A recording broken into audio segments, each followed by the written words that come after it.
Good evening, grizzly bears.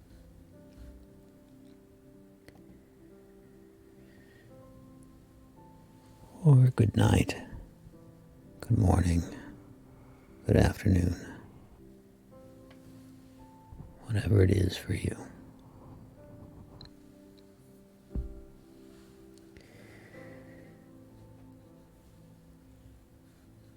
Give me just a moment to put my pinned message up here.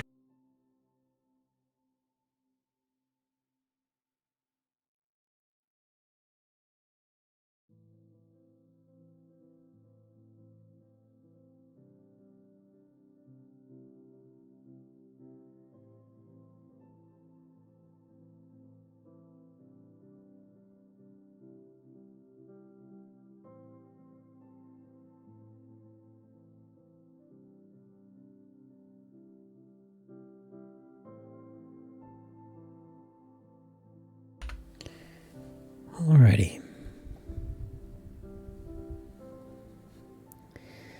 So,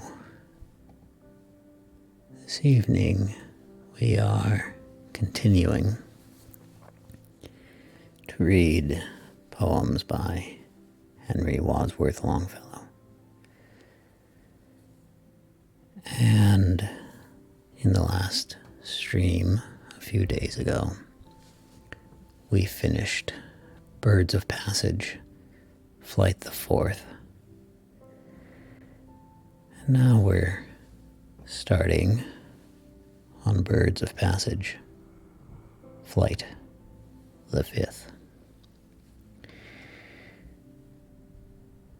which starts with a poem called The Herons of Elmwood.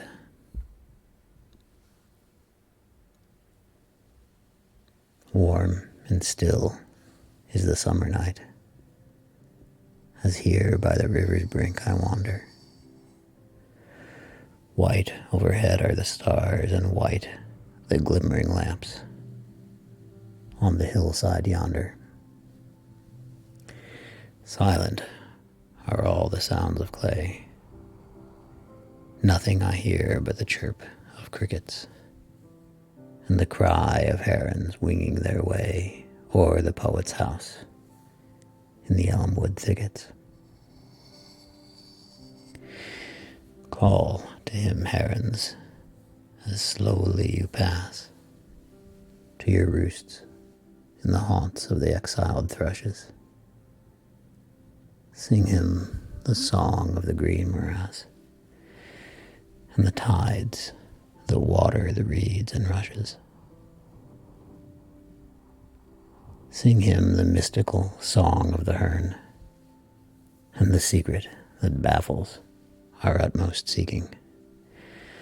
For only a sound of lament we discern, and cannot interpret the words you're speaking. Sing of the air and the wild delight of wings that uplift and wings that uphold you. The joy of freedom, the rapture of flight, through the drift of the floating mists that enfold you. Of the landscape lying so far below, with its towns and rivers and desert places, and the splendor of light above, and the glow of limitless blue, ethereal spaces. Ask him if songs of the troubadours, or of minnesingers in the old black letter, sound in his ears more sweet than yours, and if yours are not sweeter and wilder and better. Sing to him, say to him here at this gate, where the boughs of the stately elms are meeting, someone hath lingered to meditate and send him unseen this friendly greeting, that many another hath done the same, though not by a sound was the silence broken. The surest pledge of a deathless name is the silent homage of thoughts unspoken.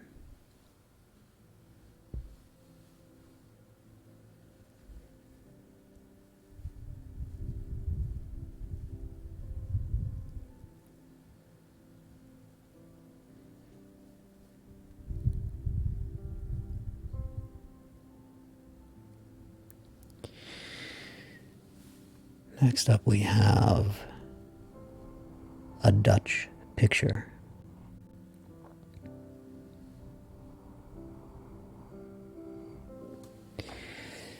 Simon Dance has come home again from cruising about with his buccaneers. He has singed the beard of the King of Spain and carried away the Dean of Yane and sold him in Algiers. In his house, by the mace with its roof of tiles and weathercocks flying aloft in air, there are silver tankards of antique styles, plunder of convent and castle and piles of carpets rich and rare. In his tulip garden there by the town, overlooking the sluggish stream, with his Moorish cap and dressing gown, the old sea captain, hale and brown, walks in a waking dream. A smile in his gray mustachio lurks whenever he thinks of the King of Spain. And the listed tulips look like Turks, and the silent gardener as he works is changed to the Dean of Yane. The windmills on the outermost verge of the landscape in the haze, to him are the towers on the Spanish coast, with whiskered sentinels at their post, though this is the river Meuse. But when the winter rains begin, he sits and smokes by the blazing brands, and old seafaring men come in, gold-bearded gray and with a double chin, and rings upon their hands. They sit there in the shadow and shine of the flickering fire of the winter night, figures in color and design, like those by Rembrandt of the Rhine, half darkness and half light. And they talk of ventures lost or won, and their talk is ever and ever the same, while they drink the red wine of tarragon from the cellars of some Spanish don or convent set on flame. Restless at times with heavy strides, he paces his parlor to and fro. He is like a ship that at anchor rides and swings with the rising and falling tides and tugs at her anchor toe. Voices mysterious, far and near, sound of the wind and sound of the sea, are calling and whispering in his ear. Simon Dance, what stayest thou here? Come forth and follow me.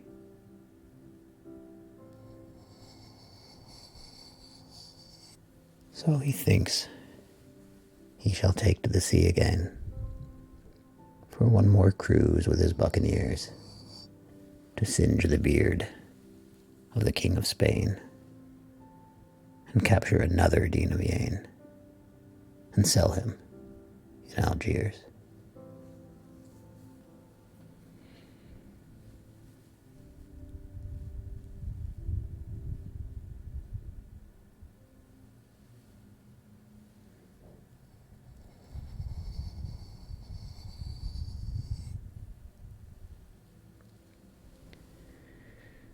Next up we have castles in Spain.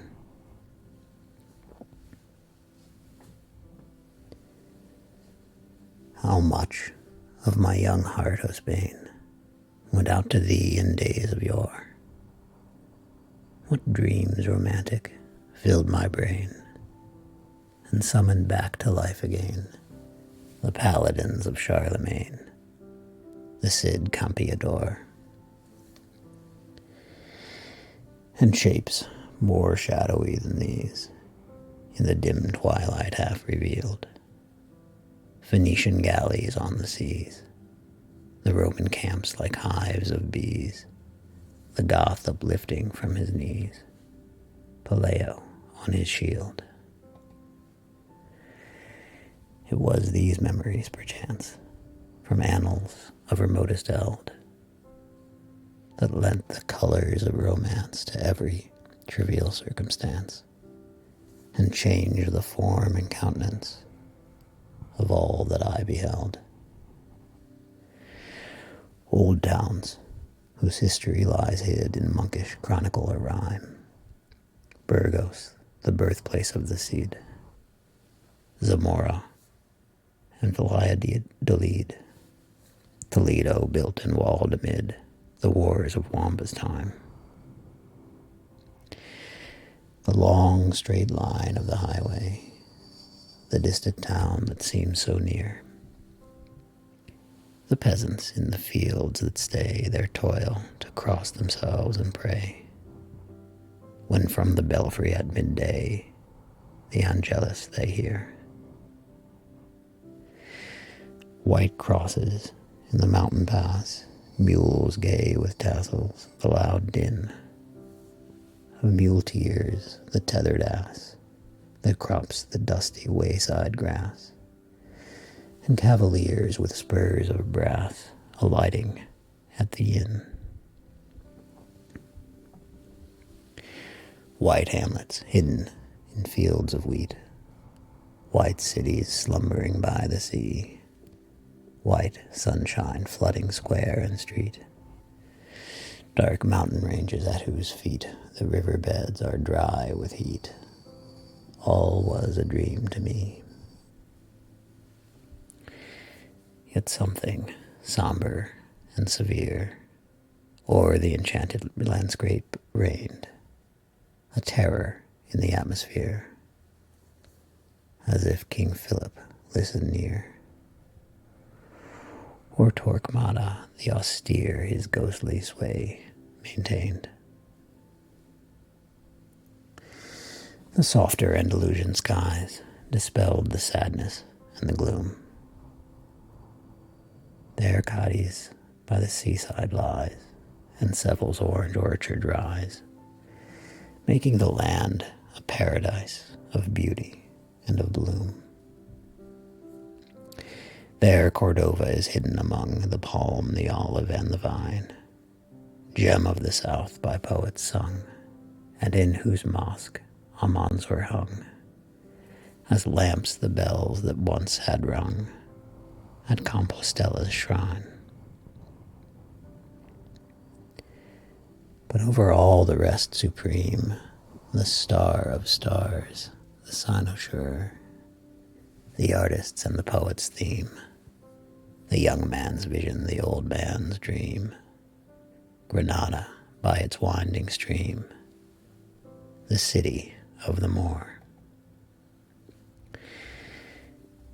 And there the Alhambra still recalls Aladdin's palace of delight. Ali, Allah, Allah, Allah, through its halls whispers the fountain as it falls. The Darrow cart darts beneath its walls. The hills with snow are white. Ah yes, the hills are white with snow and cold with blasts that bite and freeze. But in the happy vale below, the orange and pomegranate grow, and wafts of air toss to and fro the blossoming almond trees. The vega cleft by the zenil, the fascination and allure of the sweet landscape chains the will. The traveler lingers on the hill. His parted lips are breathing still the last sigh of the Moor. How like a ruin overgrown with flowers that hide the rents of time stands now the past that I have known. castles in Spain not built of stone, but of white summer clouds and blown into this little mist of rhyme.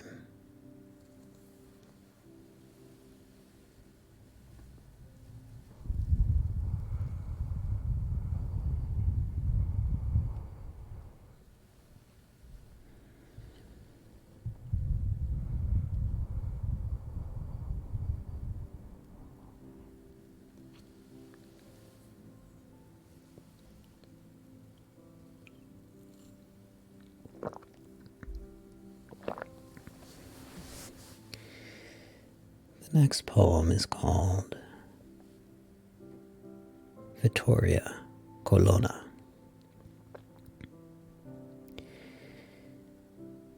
And this has an introduction. Vittoria Colonna, on the death of her husband, Marchese de Pescara, retired to her castle at Ischia, and there wrote the ode upon his death, which gained her the title of divine.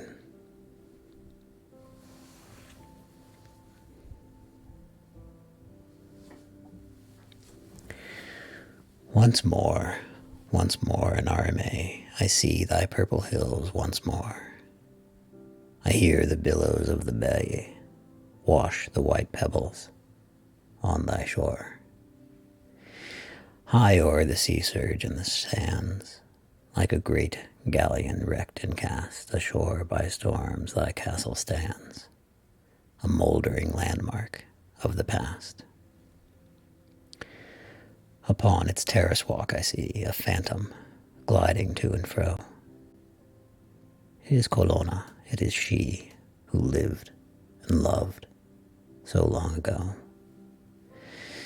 Pescara's beautiful young wife, the type of perfect womanhood, whose life was love, the life of life, that time and change and death withstood. For death that breaks the marriage band in others only closer pressed, the wedding ring upon her hand, and closer locked and barred her breast. She knew the lifelong martyrdom, the weariness, the endless pain of waiting for someone to come who never more would come again. The shadows of the chestnut trees, the odor of the orange blooms, the song of birds, and more than these, the silence of deserted rooms. The respiration of the sea, the soft caresses of the air. All things in nature seem to be but ministers of her despair. Till the o'erburdened heart, so long imprisoned in itself, found vent and voice in one impassioned song of inconsolable lament. Then as the sun, though hidden from sight, transmutes to gold the leaden mist, her life was interfused with light from wet realms that, though unseen, exist. In Narame, thy castle on the crags above, in dust shall crumble and decay, but not the memory of her love.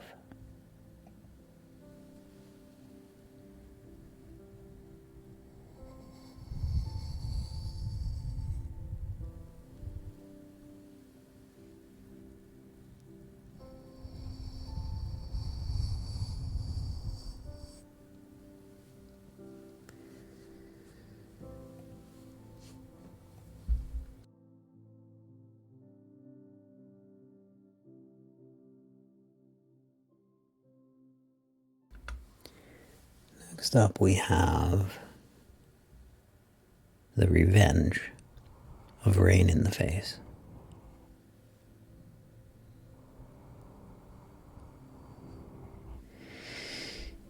In that desolate land and lone, where the bighorn and Yellowstone roar down their mountain path.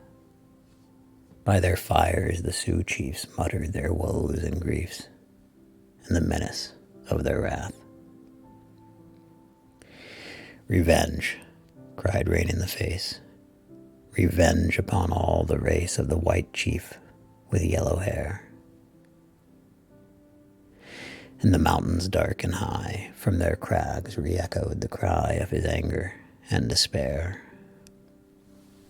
In the meadow, spreading wide by woodland and riverside, the Indian village stood. All was silent as a dream, save the rushing of the stream and the blue jay in the wood. In his war paint and his beads, like a bison among the reeds, in ambush the sitting bull lay with 3,000 braves, crouched in the clefts and caves, savage, unmerciful.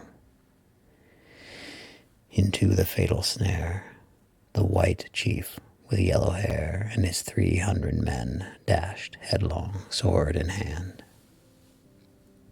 But of that gallant band, not one returned again. The sudden darkness of death overwhelmed them like the breath and smoke of a furnace fire. By the river's bank and between the rocks of the ravine they lay in their bloody attire. But the foemen fled in the night, and Rain in the Face in his flight uplifted high in the air as a ghastly trophy bore the brave heart that beat no more of the white chief with yellow hair. Whose was the right and the wrong? Sing it, O funeral song, with a voice that is full of tears. And say that our broken faith brought all this ruin and scathe in the year of 100 years.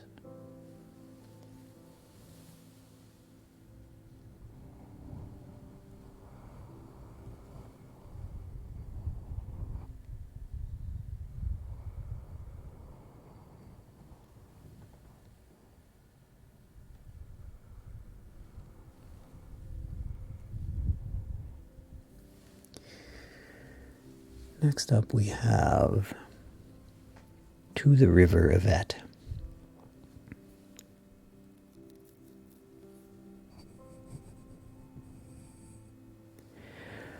O lovely river of Yvette, O darling river, like a bride, some dimpled, bashful, fair Lisette, thou goest to wed, the orge's tide.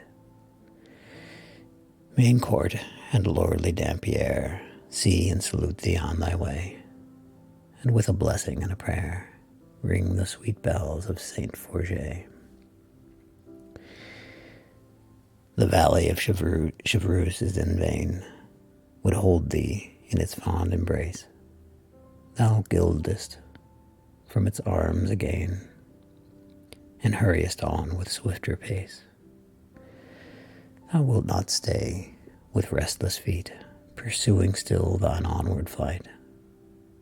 Thou goest as one in haste to meet her sole desire, her head's delight. O lovely river of Yvette, O darling stream on balanced wings, the woodbirds sang the chansonette that there a wandering poet sings.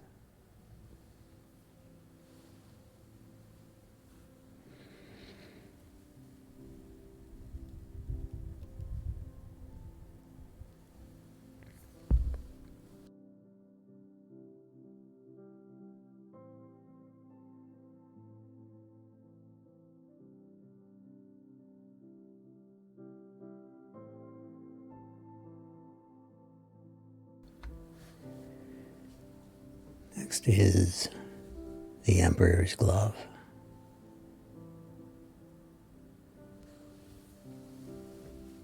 On St. Baron's tower, commanding half of Flanders his domain, Charles the Emperor once was standing, while beneath him on the landing stood Duke Alva and his train.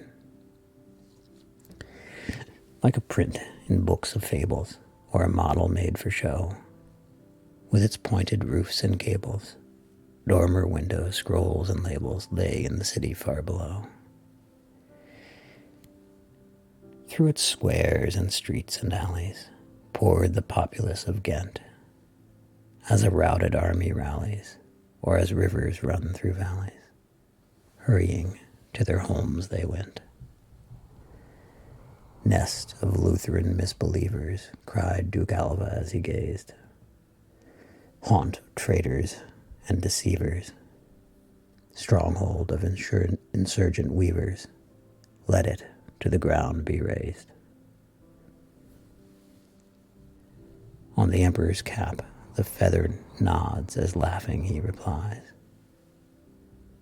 How many skins of Spanish leather think you would have stitched together?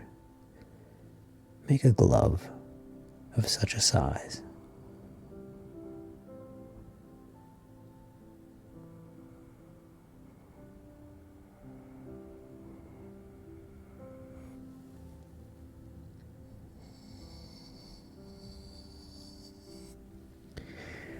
I don't think I understand that poem at all. The last stanza.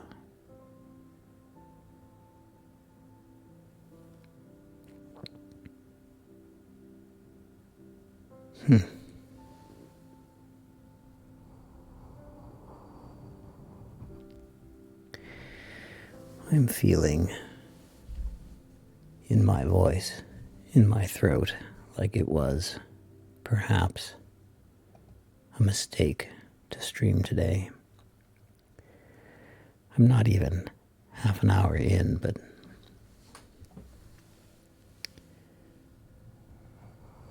I think my voice isn't up to it today.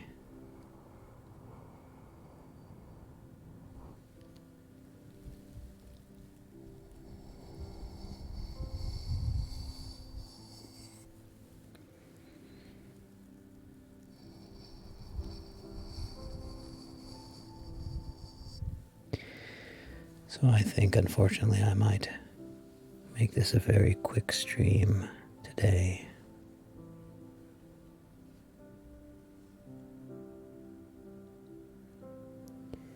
And leave it at that.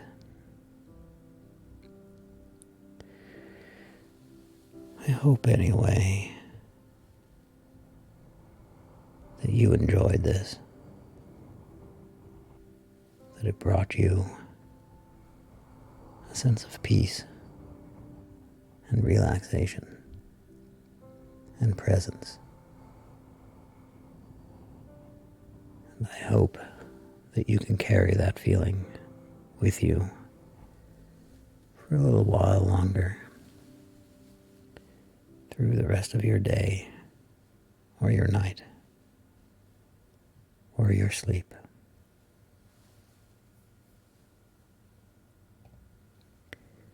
Until next time.